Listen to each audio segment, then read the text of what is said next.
Salamu zetu zipate kuwafikieni popote mlipo, wapenzi watazamaji wa Kibenge TV. Tunashukuruni kuwarudieni kwa mara nyingine tena ili kuwaletea awamu ya pili ya matangazo za habari za matukio ya kila siku kwa yale yanayojiri na kuendelea katika mashariki mwa Jamhuri ya Kidemokrasia ya Kongo.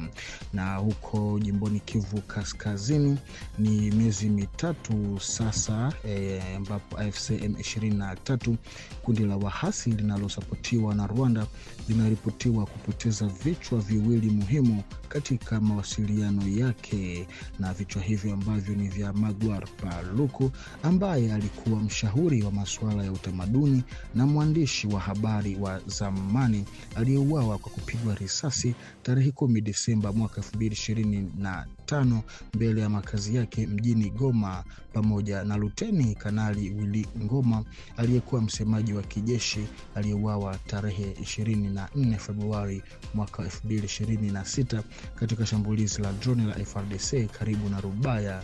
Na kuondolewa huku kwa mfululizo kwa viongozi waliokuwa sauti za umma na vyombo vya habari vya kundi hilo kumezua hofu inayoongezeka ndani ya safu za wahasi.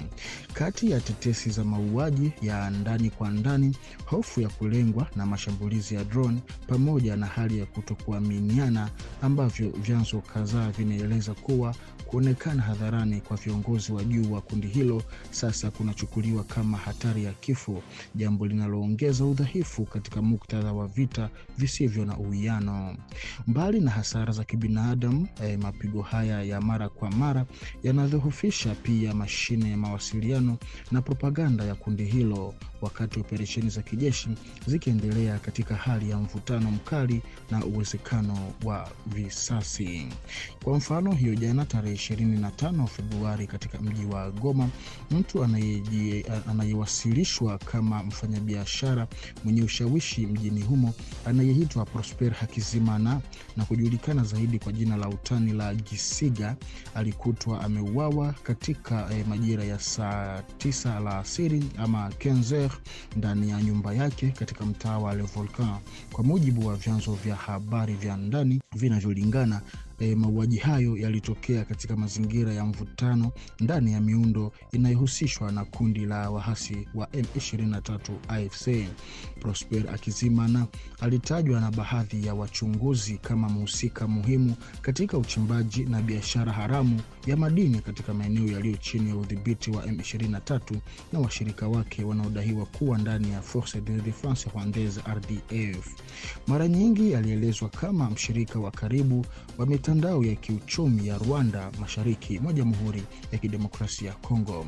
Inadaiwa kuwa shambulio hilo lilitekelezwa na watu waliokuwa chini ya amri ya Kanali Imani Nzenze, afisa mwenye ushawishi ndani ya M23 anayejulikana kuongoza idara za ujasusi ama renseignement na operesheni nyeti ama operation sensible za harakati hiyo ya M23.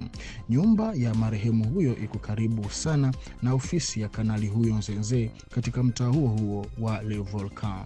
Hadi sasa hakuna tamko rasmi lililotolewa na FCM 23 kuhusu tukio hilo. Mazingira halisi ya mauaji pamoja na sababu zake bado hayajathibitishwa, lakini vyanzo kadhaa vya eneo hilo vinazungumzia uwezekano wa mgogoro wa ndani unaohusiana na udhibiti wa rasilimali za madini katika maeneo yanayodhibitiwa na wahasi hao. Mauaji haya yanatokea katika hali ya kutokuaminiana inayoongezeka ndani ya miungano ya kisiasa na kijeshi mashariki mwa nchi, ambapo mapambano ya udhibiti wa rasilimali za kiuchumi mara nyingi huongeza migawanyiko iliyopo. Walipoulizwa, uongozi wa M23 pamoja na mamlaka za eneo hilo bado hawajatoa maoni hadharani kuhusu tukio hilo. Tukio hilo linaweza kuongeza zaidi mvutano uliopo na kudhoofisha mshikamano wa makundi yenye silaha yanayohusika katika eneo hilo. Na mpenzi mtazamaji wa Kibengo TV, kuna maswali ambayo yanaendelea kuhojiwa na baadhi ya wananchi kuhusiana na hali ya Sultani Makenga, huku wengi wakijiuliza kama atakuwa yuko wapi kwa sasa. Vyanzo vinavyodahiwa kuwa karibu na duru za usalama za Rwanda vinaeleza kuwa Sultani Makenga hajaonekana katika mikutano ya kimkakati ya ngazi za juu ya M23 ambayo inadahiwa kufanyika nchini Rwanda kwa sasa. Kutokuwepo kwake kumezua maswali na hisia za mashaka kuhusu hatima yake. Wakati huo huo, machapisho kadhaa yanayoiunga mkono M23 mtandaoni yanaonyesha hali ya maombolezo ndani ya harakati hiyo, yakitaja sio tu kifo cha Willy Ngoma bali pia cha viongozi wengine.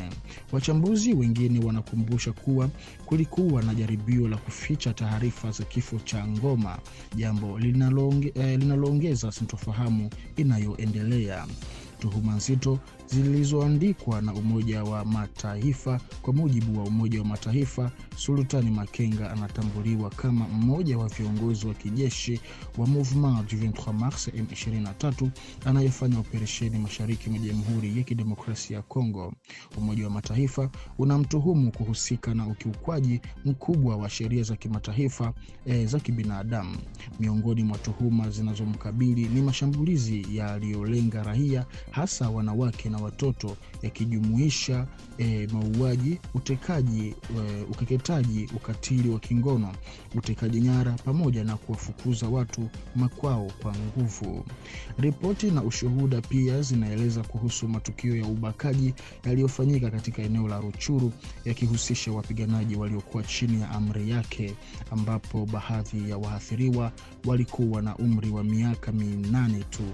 Vitendo hivyo vinadahiwa kufanyika katika muktadha wa kuimarisha udhibiti wa eneo. Umoja wa Mataifa pia umetaja kampeni za kuajiri watoto kwa nguvu, wakiwemo walio chini ya umri wa miaka 15, pamoja na matukio ya mauaji, majeraha makubwa na ukeketaji dhidi ya watoto. Aidha, Bwana Makenga ametajwa katika ripoti zinazohusu ukiukwaji wa marufuku ya silaha, hasa kwa madai ya kupokea silaha na vifaa vya kijeshi kinyume na hatua zilizowekwa. Tuhuma hizi zinamchora kama kiongozi anayehusishwa na ukatili mkubwa dhidi ya raia, hali iliyochangia kuongezeka kwa ukosefu wa usalama na wimbi la wakimbizi mashariki mwa DRC. Ila kwa sasa, tangu shambulizi la drone lililotokea huko Rubaya alfajiri ya Jumanne tarehe 24 Februari mwaka huu, taarifa mbalimbali zimekuwa zikisambaa kuhusu jenerali huyo Sultani Makenga na Gacheri, zikidai kwamba huenda walijeruhiwa au kufariki dunia. Hata hivyo, kwa mujibu wa vyanzo vilivyothibitishwa kutoka uwanjani pamoja na maafisa wa ngazi za juu wa ndani ya M23 waliozungumza na baadhi ya vyombo vya habari, wameweka wazi ya kwamba taarifa hizo zinakanushwa vikali na ni za kutupiliwa mbali kabisa. Wakaendelea kusisitiza ya kwamba kiongozi huyo wa kijeshi wa harakati hiyo ya M23 Sultani Makenga hakuathiriwa na hakukuwepo hata katika eneo lililolengwa na droni wakati wa shambulizi hilo. Hali kadhalika, kamanda wa brigedi Gacheri pia hakuwa katika eneo hilo na hakujeruhiwa. Na tukumbusha kwamba kamanda wa brigedi Gacheri ni ndugu wa damu wa gavana wa jimbo la Kivu Kaskazini wa waasi hao, Bahati Erasto. Gacheri ni kaka yake wa damu kabisa.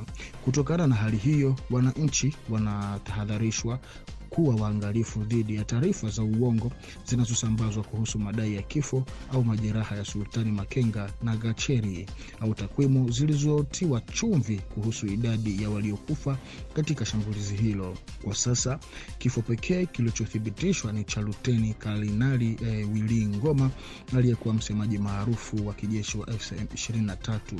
Taarifa hiyo imethibitishwa na vyanzo vya ngazi za juu ndani ya M23. Vyanzo hivyo pia vimeeleza kuwa kapteni mmoja alijeruhiwa katika shambulizi hilo. Jina la kapteni huyo aliyejeruhiwa halijawekwa wazi, lakini inaelezewa kuwa tayari anapatiwa matibabu katika moja ya vituo vya afya vilivyoko katika eneo moja ambalo liko chini ya udhibiti la waasi hao wa M23 AFC. Na ni kwa taarifa hii, mpenzi mtazamaji wa Kibenge TV, ndiko ambako tunakwenda kuweka nukta kwa awamu ya pili ya matangazo ya habari za matukio ya kila siku kwa yale yanayojiri na kuendelea katika mashariki mwa Jamhuri ya Kidemokrasia ya Kongo. Baki sambamba nasi hapa kwenye channel yetu ili uzidi kupata dondoo motomoto kutoka Kibenge TV. Basi tukutane kwa majaliwa. Asante.